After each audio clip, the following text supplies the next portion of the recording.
wabarakatuh.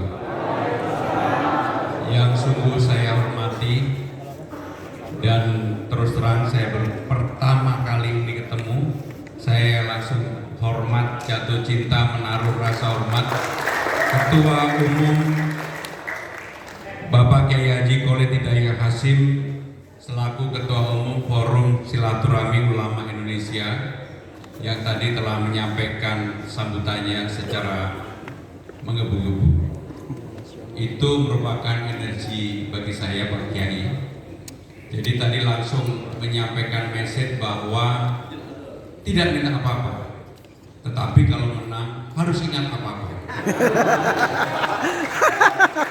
Jadi saya ini bukan orang yang tidak ingat dengan perjuangan.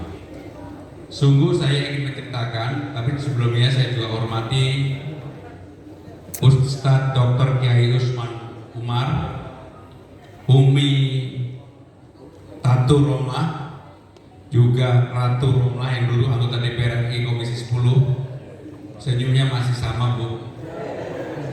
Dan para hadirin, para kiai yang tidak bisa saya sebutkan satu persatu, saya mohon maaf. Mas Guntur Romli yang selalu mendampingi saya, Bapak Ibu, saudara-saudara sekalian, saya terus terang maju sebagai calon gubernur DKI dengan Bang Dul itu amanah. Saya tidak pernah melobi siapapun, meminta kepada siapapun untuk mendapatkan amanah ini. Tidak pernah. Tetapi kalau sudah amanah, maka tidak ada orang yang bisa menahan itu. Bukan bermaksud untuk takabur, sombong dan sebagainya. Saya betul-betul orang yang tidak pernah meminta jabatan kepada siapapun, termasuk kepada Ibu Mega dan Pak Jokowi. Kenapa ini saya sampaikan secara terbuka, termasuk amanah ini?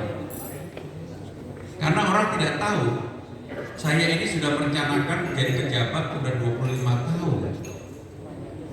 Menjadi menteri 2 periode di era Pak Jokowi, dulu saya sekretaris Presiden Megawati, menjadi pimpinan DPR, terpilih menjadi anggota DPR 4 kali, menjadi sekjen partai, wakil sekjen, dan seterusnya. Begitu banyaknya kehormatan telah diberikan kepada saya. Padahal saya tidak pernah minta jabatan itu. Sungguh tidak pernah minta. Sehingga saya selalu bekerja keras untuk itu. Ketika mendapatkan amanah ini, pasti tidak pernah orang yang membayangkan bahwa saya akan bekerja seperti ini. Sehari sampai dengan 8, 9, bahkan kadang-kadang 12 acara. Hari ini mulai acara pertama itu jam setengah 6 pagi. Sehingga dengan demikian ini menunjukkan bahwa saya benar-benar menjalankan amanah dari Ibu Ketua Umum, Ibu Megawati, dan saya memohon izin kepada Presiden Jokowi, karena bagaimanapun sebagai pembantu terdekat yang sehari-hari dengan Presiden Jokowi, saya harus meminta izin. Saudara-saudara sekalian, kenapa ini saya sampaikan? Sekaligus saya ingin menjawab apa yang disampaikan oleh Kiai Khalid Hidayah tadi. Andaikan saya terpilih sebagai gubernur Jakarta, apa sih yang saya lakukan? Saya terus terang tidak mau muluk-muluk. Tetapi apa yang sudah baik yang dilakukan oleh Pak Ahok, oleh Pak Anies, oleh Bang Yos, oleh Bang Foke terhadap umat Islam, saya teruskan. Dan kalau perlu lebih didorong untuk itu. Makanya saya pelajari tentang FSU ini, mengajarkan tentang rahmatan lil alamin. Islam yang bersahabat, ramah, disukai, tidak marah-marah, terbuka untuk siapapun. Sama persis dengan apa yang saya yakini saya anut dari dulu. Pak Kiai, saya ini sebenarnya benar-benar NU karena dulu waktu kecil rumah saya dengan tempat sebuah pesantren kecil Jadi saya belajar alibata dan seterusnya sampai saya bisa membaca dan seterusnya. Itu dari kecil. Lingkungan pergaulan saya di Kediri, Jawa Timur memang mayoritas adalah Nahdlatul Ulama. Saya secara pribadi sangat dekat, bahkan waktu itu termasuk yang menjodohkan Kiai Hasyim Syadi dengan Ibu Mega ketika tahun 2004. Tapi walaupun kalah, tetapi itu kenangan yang tidak bisa saya lupakan. Yang saya kaget, saya sangat gampang untuk berdialog, berkomunikasi ada di dalam lingkungan desanya. Minggu lalu saya sowan ke Rois Surya NU. Begitu saya datang belum udah didoakan dan beliau membuat statement yang saya kaget banget. Pak Kiai, statementnya di luar dugaan saya. Termasuk Ketua GP Ansor udah buat statement sendiri.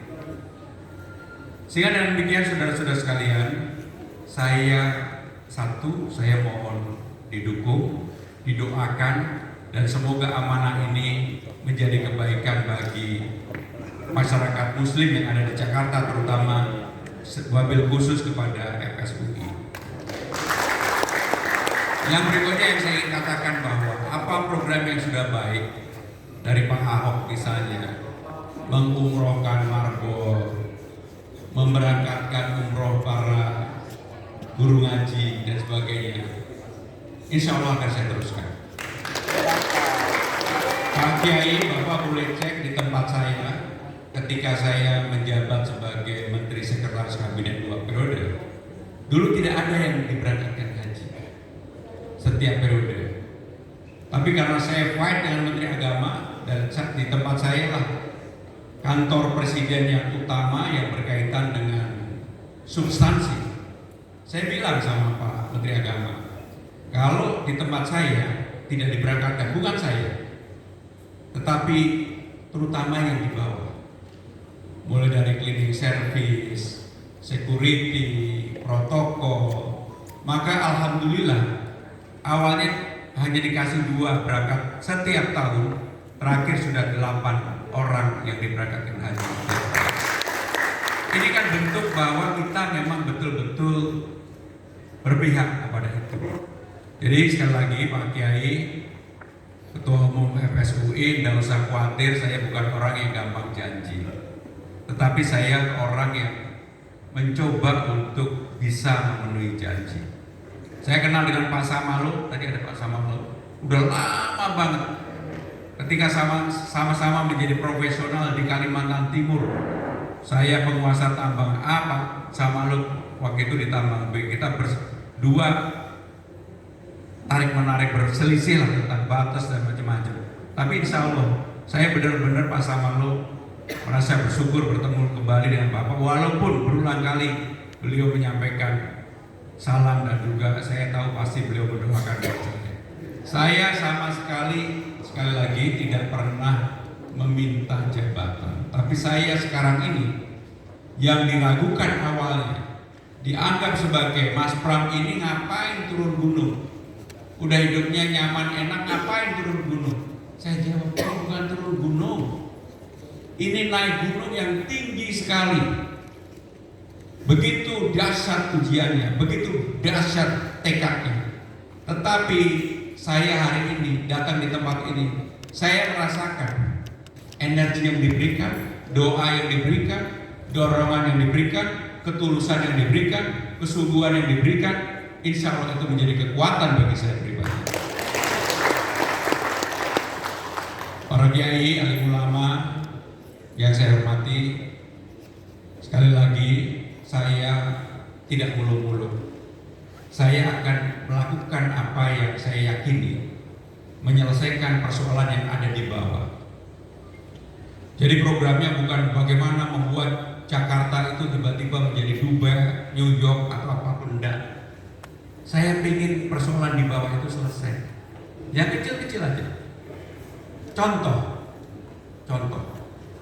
Hampir semua kelurahan bagi kaum miskin, kaum marginal, kalau mau menikahkan anak, menghitankan anak, mereka nggak punya tempat.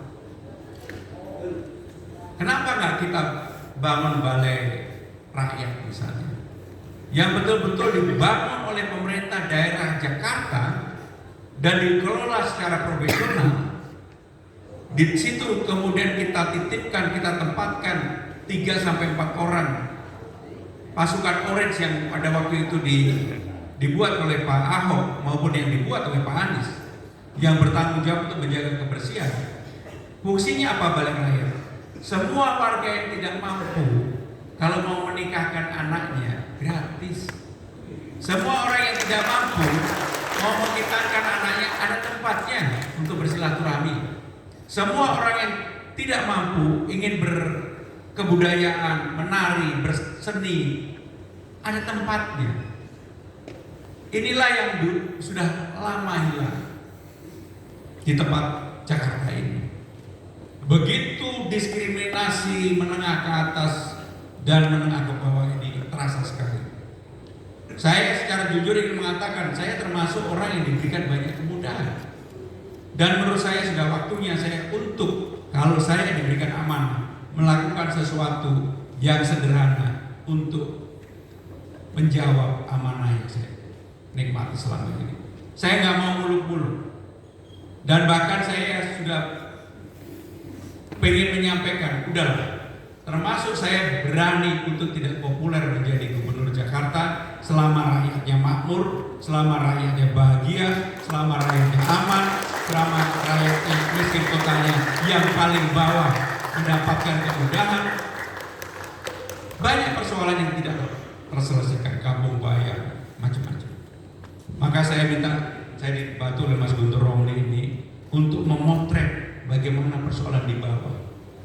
Beliau ini yang belanja masalah, saya yang kemudian merumuskan menjadi kebijakan, dan mudah-mudahan ini bermanfaat bagi masyarakat. Termasuk saya katakan RT RW, insentifnya kecil sekali, kenapa nggak didabelkan, didua kalikan? Jumantik, Dasa Wisma, PKK, Posyandu, LMK. Waduh, ibu di belakang langsung. LMK turunin gajinya. KJP, kartu lansia, kartu disabilitas. Apakah dananya nggak ada? Dananya ada. Ini kan bentuk dari bagaimana seorang pemimpin berempati kepada masyarakat, kepada rakyatnya. Maka dengan demikian, Pak Kiai dan hadirin sekalian, saya betul-betul kalau diberi amanah itu akan saya lakukan. Saya nggak mau yang muluk-muluk. Kenapa? Biasanya orang kalau maju sebagai pilkada, pemilu legislatif, janjinya banyak, tapi nggak bisa dipenuhi. Saya nggak mau janji yang tidak bisa saya penuhi, karena nanti di atas ditagih, dan itu lebih berat. Untuk itu, saudara-saudara sekalian, seperti yang tadi saya katakan, apa yang baik dari gubernur sebelumnya, baik itu Bang Foke, Setioso, Anies, Ahok, urusan marbot, urusan apapun lah, kita tetap kembalikan. Dan yang terpenting, kalau tadi saya lihat cara FSUI mencium pipi saya, antara ragu-ragu sama sungguh-sungguh. Saya menangkap itu. Saya ini, mohon maaf, bukan mau ini. Saya puasa Daud 6 tahun. Jadi saya sendiri juga nggak tahu kenapa kemudian udah pengen istirahat disuruh lagi bekerja. Menurut saya, karena saya nggak punya beban. Dan sekali lagi, kalau saya memimpin Jakarta, apa yang saya sampaikan, Bismillah akan saya lakukan dan akan saya lakukan. Demikian yang ingin saya sampaikan. Terima kasih. Wassalamualaikum warahmatullahi wabarakatuh.